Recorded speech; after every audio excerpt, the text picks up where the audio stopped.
Ghostface Killah's own son just dropped songs that sound like he's calling him out. And the internet can't stop asking, is this hip-hop beef or a cry for love? On September 17th, Infinite Cole's, yes, Ghostface Killah's son, released not one but two new songs, SweetFaceKillah and Dad I. Within hours, social media was on fire. The lyrics were raw, personal, and honestly painful to hear. Fans immediately jumped to one conclusion: Infinite just dissed his father, a Wu-Tang Clan legend. The opening bar from SweetFaceKillah spread across Twitter like wildfire. How you in a Mack truck, but forget you a father? That line hit hard. It wasn't coded. It wasn't abstract. It sounded like a son questioning how a man can be larger than the life on stage, but absent in real life. And just when people thought it couldn't get heavier, Infinite doubled down with, "Do I need to f*** a bitch just so you could see?" Fans clipped it, reposted it, and by midnight, hip-hop blogs were running headlines like, "Ghostface's son drops a diss track." But Infinite himself quickly responded, "Not a diss." Still, by then the speculation had already gone viral, and what happened next made it even messier. Let's break this down. The first song, SweetFaceKillah, was emotional from the jump. Beyond the Mack truck line, Infinite rapped about not fitting into his father's image of masculinity. Fans debated endlessly. Was this a jab at Ghostface's confidence, or just a metaphor about generational differences? Then came the most controversial line, "Do I need to thump a girl just so you could see?" For LGBTQ+ fans, that lyric was groundbreaking. It flipped toxic stereotypes in hip-hop and exposed the pain of not being accepted for who you are. But for Ghostface's diehard supporters, it sounded like shade. And then came Dad I. This track made things personal. Painfully personal. "You never talk to me, said I'm not living right.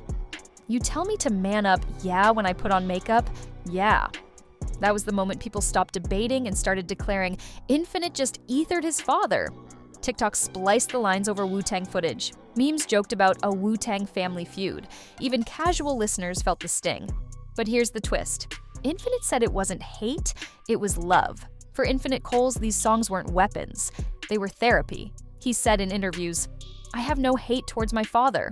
I just wish we could connect and understand one another." And behind that statement is a decade of silence. Infinite hasn't seen Ghostface Killah in over 10 years. Think about that. A father who shaped hip-hop history, and a son who hasn't shared a meal, a call, or even a moment with him in a decade. Back in May 2023, Infinite posted a heartbreaking message on Instagram. He called his father a deadbeat and begged for connection. "My heart has been aching and longing to be loved by you, my father, for way too long." That wasn't trolling. That wasn't clout chasing. That was a cry. In his recent Vibe interview, Infinite admitted he wonders if they'll ever reconcile. His words, "I wonder if we'll be able to mend before one of our time is up." It's not anger, it's fear. Fear of running out of time. And that makes the songs hit even harder. Ghostface Killah isn't just another rapper, he's a legend. As one of the pillars of Wu-Tang Clan, his raspy delivery and raw storytelling shaped hip-hop for decades. His discography includes classics that entire generations grew up on, and his reputation as one of the most vivid storytellers in rap remains unmatched. That kind of legacy creates pride for fans, but pressure for family. For Infinite Coles, being Ghostface's son meant carrying the weight of a giant name, while still trying to prove he could be something more than the rapper's kid. That struggle defined his journey.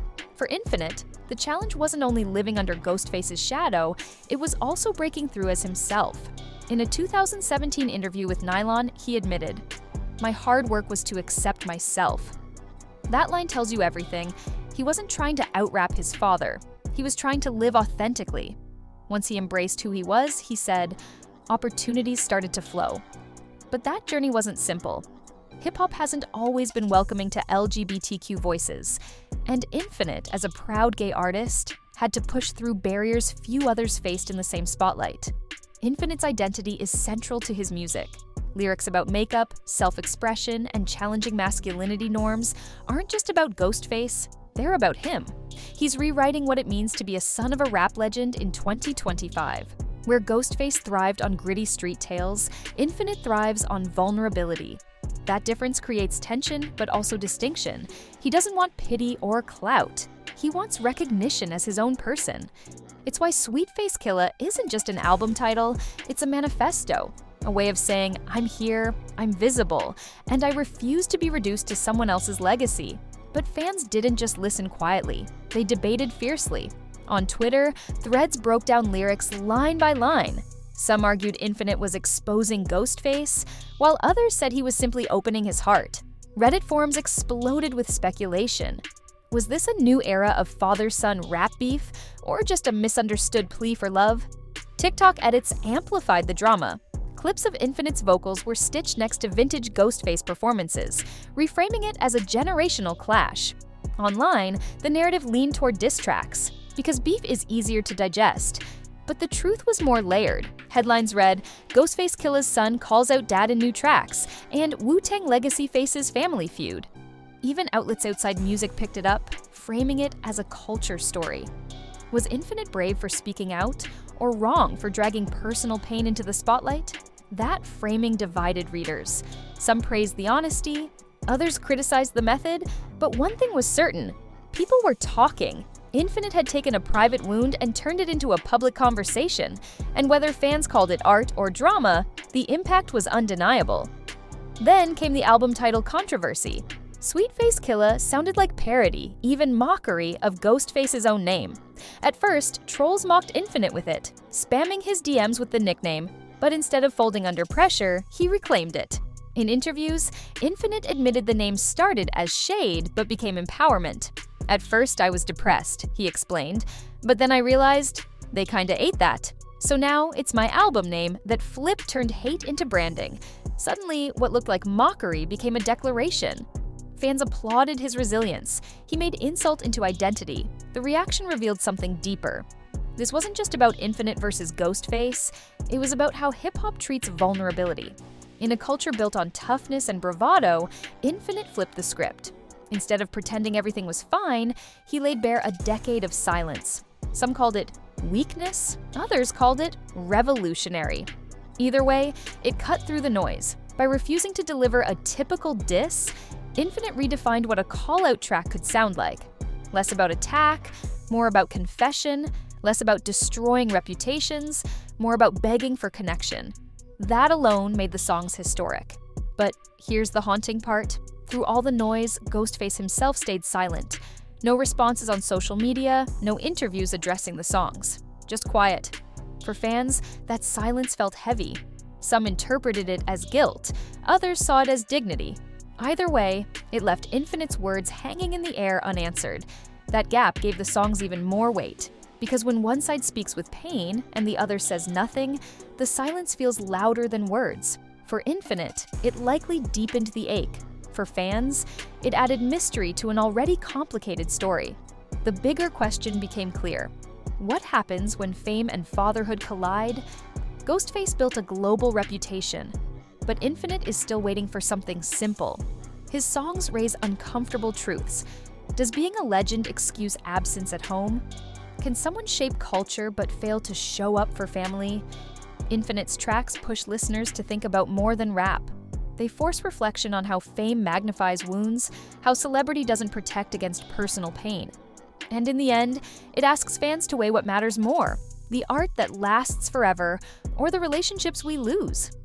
Infinite himself framed it perfectly in his Vibe interview. I wonder if we will be able to mend or have a conversation before one of our time is up. That line chills you, because it's not about fame or beef. It's about mortality. It's about time running out. That's what makes this story universal. Yes, it's about Ghostface Killah and Infinite Coles, but it's also about every family fracture left unresolved, every parent-child silence that lingers too long. Infinite's songs become more than music. They're reminders of the conversations we all put off until sometimes it's too late. And that's why this saga matters beyond hip-hop. It's not just a rap headline, it's a human headline. A father and son divided by silence, speaking to each other only through music and interviews. Fans may hear diss tracks, but what Infinite wrote were open letters. They're messy, emotional, and painfully honest. And that honesty resonates. Because underneath every celebrity story lies a family story. And no amount of platinum records, awards, or cultural influence can erase the ache of absence. Infinite turned that ache into art, and in doing so, forced everyone else to listen.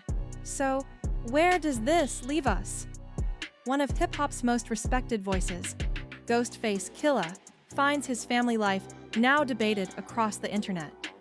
And his son, Infinite Coles, isn't chasing clout, he's chasing connection. These songs don't sound like diss tracks once you know the backstory. They sound like desperate attempts to be heard, to be seen, to be loved. And maybe that's what makes them so powerful, because behind the headlines, behind the memes, behind the speculation, there's just a son reaching for his father. And sometimes, that's the most powerful story of all.